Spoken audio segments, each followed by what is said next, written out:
நாட்டையே உலுக்கிய கோவா கேளிக்கை விடுதி தீ விபத்து சம்பவத்தில் அதன் உரிமையாளர்கள் நாட்டை விட்டு தப்பியோடிய நிலையில் அவர்கள் எப்போது கைது செய்யப்படுவர் என்ற குரல் பல்வேறு தரப்பிலிருந்தும் ஓங்கி ஒலிக்க தொடங்கியுள்ளது. இதன் காரணமாக இன்டர்போல் உதவியை நாடியுள்ள கோவா போலீசார் தாய்லாந்தில் பதுங்கியுள்ள லுத்ரா சகோதரர்களை பிடிக்கும் பணியில் மும்முரமாக ஈடுபட்டுள்ளனர். கோவா மாநிலத்தின் அர்போரா பகுதியில் செயல்பட்டு வந்த பிர்ச் பை ரோமியோ லேன் எனப்படும் இரவு கேளிக்கை விடுதியில் ஏற்பட்ட தீ விபத்தில் சமையல் ஊழியர்கள், சுற்றுலா பயணிகள் என 25 பேர் உயிரிழக்க, விடுதியின் தலைமை மேலாளர், பார் மேலாளர் என 5 பேரை போலீசார் கைது செய்தனர். ஆனால் கேளிக்கை விடுதி நடத்தி வந்த சௌரப், கௌரவ் லுத்ரா சகோதரர்கள் விபத்து நடந்த சில மணி நேரங்களிலேயே நாட்டை விட்டு தப்பி தாய்லாந்தில் தஞ்சம் புகுந்தனர். அதாவது நள்ளிரவு 12:04 மணி அளவில் தீ விபத்து ஏற்பட்டதாக எஃப்ஐஆர் பதியப்பட்டுள்ள நிலையில் அன்று காலை 5:30 மணியளவில் சௌரப், கௌரவ் லுத்ரா சகோதரர்கள் தாய்லாந்து தப்பியது தெரியவந்துள்ளது. டெல்லியிலிருந்து இண்டிகோ விமானம் மூலம் தாய்லாந்தின் புகெட்டுக்கு தப்பியோடிய அவர்கள் அங்கு இன்டர்போல் கண்ணில் சிக்காதவாறு தலைமறைவாக இருப்பதாக தெரிகிறது.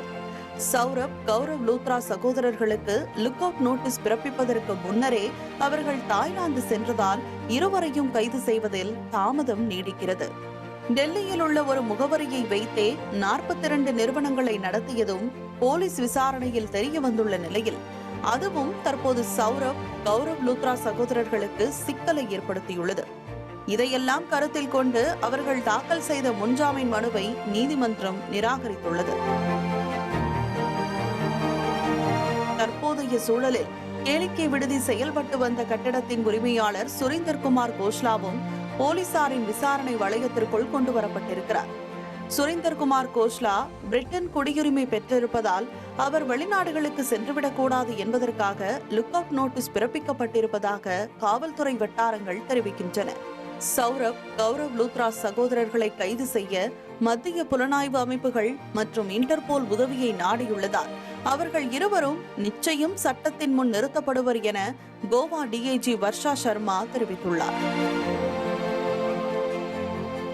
கோவா முதலமைச்சர் பிரமோத் சாவந்த் கூறுகையில் 25 பேரின் உயிரிழப்புக்கு நிச்சயம் தனது அரசு நியாயம் தேடித்தரும் என தெரிவித்துள்ளார்.